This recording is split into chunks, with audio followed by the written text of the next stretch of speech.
Good morning दोस्तों। स्वागत है आपका अपने यूट्यूब चैनल सत्येंद्रास क्लासेस में। चलिए देखते हैं आज का करेंट। पहला क्वेश्चन है, भारत सरकार की प्रमुख सामाजिक सुरक्षा योजना अटल पेंशन योजना, समझिएगा, अटल पेंशन योजना ने हाल ही में कितने साल पूरे किए हैं। आपको बताना है भारत जो ये अटल पेंशन योजना थी ये हाल ही में कितने साल इसने पूरे किए हैं। तो बताइए कितने साल पूरे किए। इसकी शुरुआत 9 मई 2015 को हुई थी। कब हुई थी? 9 मई 2015 को। ठीक है, तो अभी फ़िलहाल में 9 मई 2020 से ये कितने साल पूरे कर लिए हैं? 5 साल। कितने साल पूरे कर लिए हैं? 5 साल। इसके बारे में डिटेल से देखते हैं। इस योजना की शुरुआत 9 मई 2015 को की गई थी। यह योजना विशेष रूप से असंगठित क्षेत्र के श्रमिकों पर केंद्रित है। अटल पेंशन योजना में शामिल होने के लिए न्यूनतम आयु कितनी होनी चाहिए? 18 वर्ष। ठीक है, कम से कम आयु अगर पूछा जाए अटल पेंशन योजना में शामिल होने के लिए कम से कम उम्र कितनी होनी चाहिए तो 18 वर्ष। और अधिकतम आयु कितनी होनी चाहिए? 40 वर्ष। ठीक है, अधिकतम होनी चाहिए 40 वर्ष। इस योजना के तहत अब तक 2.23 करोड़, कितने? 2.23 करोड़ श्रमिकों को पेंशन के दायरे में लाया जा चुका है। मतलब इतने लोगों को पेंशन दी जा चुकी है। ठीक है, अगला क्वेश्चन है, कोविड-19 इस समय बहुत व्यापक रूप ले रही है, महामारी फैली हुई है। कोविड-19 के कारण देश भर में लागू किए लॉकडाउन के मद्देनजर कौन सा पुरस्कार? गांधी शांति पुरस्कार। कौन सा? गांधी शांति पुरस्कार रुपया 2020 के लिए नामांकन प्राप्त करने की अंतिम तिथि कितनी तारीख बढ़ा दी गई है? तो बताइए कितनी तारीख बढ़ा दी गई है? बढ़ा दी गई है आपकी 15 जून। कितनी बढ़ा दी गई है? 15 जून। ठीक है, इसके पहले यह 30 अप्रैल थी। पहले कितनी थी? 30 अप्रैल। अब कितनी कर दी गई है? 15 जून। देखते हैं डिटेल से। इससे पूर्व वर्ष 2020 के लिए नामांकन प्राप्त करने की अंतिम तिथि कितनी थी? 30 अप्रैल थी।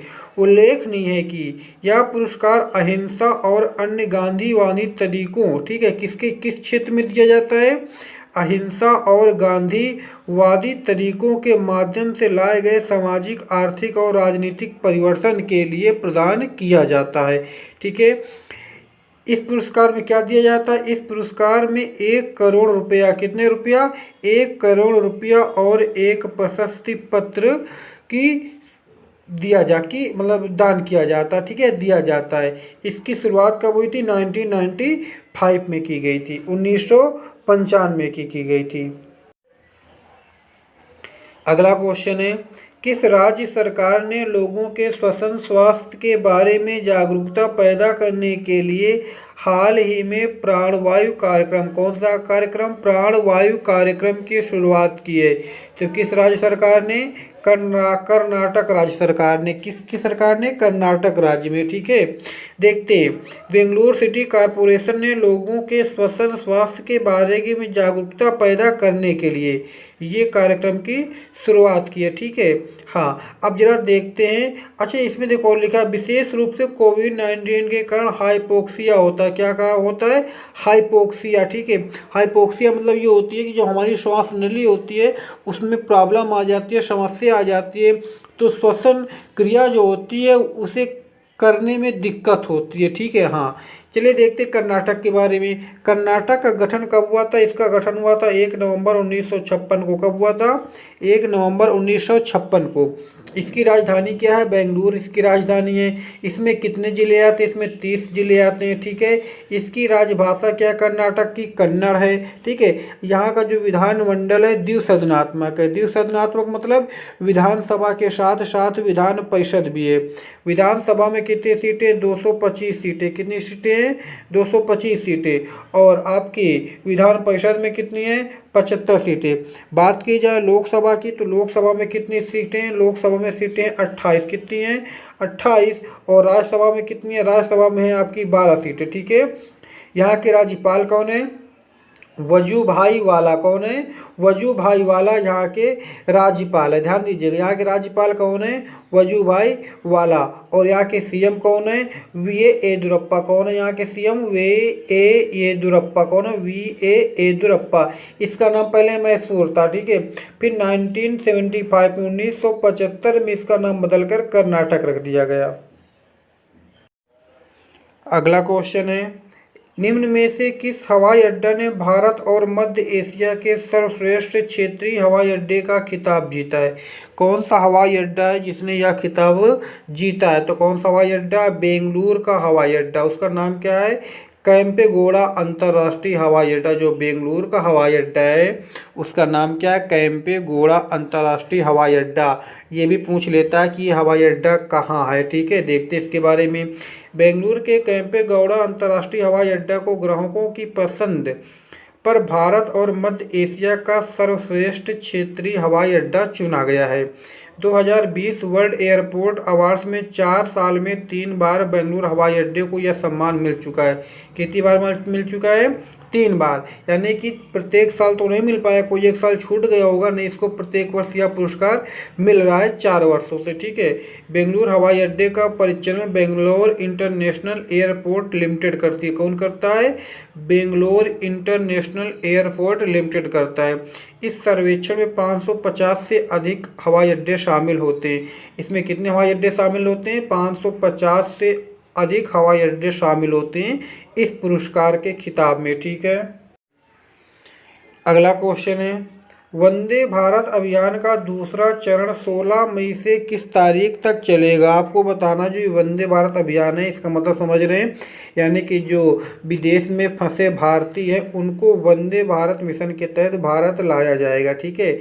ये दूसरा चरण कब से कब तक चलेगा?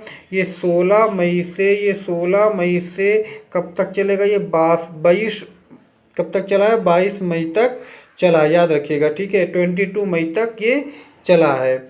इसमें क्या है, जितने भी लोग हमारे इंडियन लोग अदर कंट्री में फंसे हुए हैं उनको भारत लाया जाएगा वंदे भारत अभियान के तहत।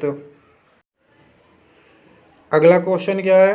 क्वेश्चन है, प्रधानमंत्री नरेंद्र मोदी ने 22 मई 2020 को रात 8 बजे, कितने बजे? रात 8 बजे देश के नाम अपने संबोधन में कोरोना वायरस के कारण उपजे आर्थिक हालातों को सुधारने हेतु देश के लिए कितने लाख करोड़ रुपए की घोषणा की है? बताइए, कितने लाख करोड़ रुपए की घोषणा की है? 20 लाख करोड़ रुपए की घोषणा की थी। कितने की? 20 लाख करोड़ रुपए की, ठीक है। अगला क्वेश्चन है, केंद्रीय स्वास्थ्य मंत्री डॉक्टर हर्षवर्धन, केंद्रीय स्वास्थ्य मंत्री कौन है? डॉक्टर हर्षवर्धन के अनुसार देश में कोविड-19 जांच क्षमता बढ़ाकर कितने लाख परीक्षण प्रतिदिन हो रहे हैं? इन्होंने क्या जानकारी दी है? इन्होंने जानकारी दी है कि अब प्रतिदिन 1 लाख परीक्षण हो रहे हैं, ठीक है। देखते हैं, केंद्रीय स्वास्थ्य मंत्री डॉक्टर हर्षवर्धन ने कहा जांच करने की क्षमता बढ़कर प्रतिदिन 1 लाख हो गई है और इसमें 347 कितने? 347 सरकारी और 137 निजी प्रयोगशालाएं शामिल हैं।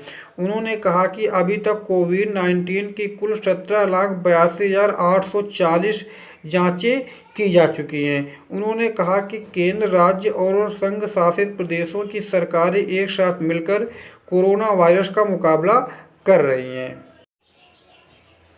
अगला क्वेश्चन है, हाल ही में किस देश ने रवींद्रनाथ टैगोर की 159वीं वर्षगांठ के उपलक्ष्य में तेल अवीव की सड़क का नाम बदलकर टैगोर स्ट्रीट कर दिया है? तो किस देश की सरकार ने? इजराइल की सरकार ने, ठीक है। इजराइल, याद रखिएगा, इजराइल की सरकार ने क्या लिखा है? इजराइल ने रवींद्रनाथ टैगोर को 159वें जन्म जयंती के मौके पर अपनी एक सड़क को उनका नाम दिया है, ठीक है। पहले उस सड़क का नाम क्या था? तेल अवीव, अब क्या नाम रख दिया गया? टैगोर स्ट्रीट, याद रखिएगा, ठीक है। यहाँ पे देखिए क्या लिखा है, वे एशिया के प्रथम नोबेल पुरस्कार सम्मानित व्यक्ति हैं। अगर बात की जाए एशिया का, भारत की नहीं, अगर पूछा जाए एशिया का प्रथम सम्मानित नोबेल पुरस्कार व्यक्ति कौन है, तो कौन है? रवींद्रनाथ टैगोर, ठीक है। इनके बारे में जानकारी मिलती है कि इन्होंने जो रविंद्र ये तो है आपका राष्ट्रगान है, इसकी इन्होंने रचना की थी, ठीक है। पहली बार राष्ट्रगान कब गाया गया था? पहली बार राष्ट्रगान 27 दिसंबर 1911 में भारतीय राष्ट्रीय कांग्रेस के कोलकाता अधिवेशन में गाया गया था, ठीक है। इजराइल की बात करते हैं। इजराइल की राजधानी क्या? यरूशलेम। राजधानी क्या है? यरूशलेम इसकी राजधानी है। यहाँ की भाषा क्या है? भाषा यहाँ की हिब्रू है। भाषा क्या है? भाषा यहाँ की हिब्रू है, ठीक है। अगर बात की जाए यहाँ की मुद्रा की, तो मुद्रा क्या? इजरायली शेकेल यहाँ की मुद्रा है, ठीक है। और अगर बात की जाए यहाँ के प्रधानमंत्री की, तो यहाँ के प्रधानमंत्री हैं कौन? Benjamin Netanyahu. कौन है? बेंजामिन नेतन्याहू, ठीक है। राष्ट्रपति कौन है? राष्ट्रपति यहाँ के हैं रेवेन रिवालिन। कौन है? रेवेन रिवालिन, याद रखिएगा, रेवेन रिवालिन यहाँ के राष्ट्रपति हैं। अगला क्वेश्चन है मनमीत सिंह वालिया। कौन? मनमीत सिंह वालिया का 58 साल की उम्र में निधन हो गया। वे किस खेल से संबंधित थे? बताइए, वे किस खेल से संबंधित थे? तो वो संबंधित थे आपके टेबल टेनिस से। किस खेल से? टेबल टेनिस से, ठीक है। टेबल टेनिस इंडोर गेम होता है। वे पिछले लगभग 2 साल से ALS, किससे? ALS, जिसका फुल फॉर्म क्या होता है? एमियोट्रॉफिक लेटरल स्क्लेरोसिस। क्या होता है? एमियोट्रॉफिक लेटरल स्क्लेरोसिस से पीड़ित है, ठीक है। इस बीमारी में मांसपेशियां कमज़ोर हो जाती है। मांसपेशियां क्या हो जाती है? मांसपेशियां कमज़ोर हो जाती है। मांसपेशियों में लैक्टिक एसिड बहुत अधिक मात्रा में स्टोर हो जाता है, ठीक है, और शरीर की मूवमेंट पर असर पड़ता है। मनमीत सिंह 58 साल के थे।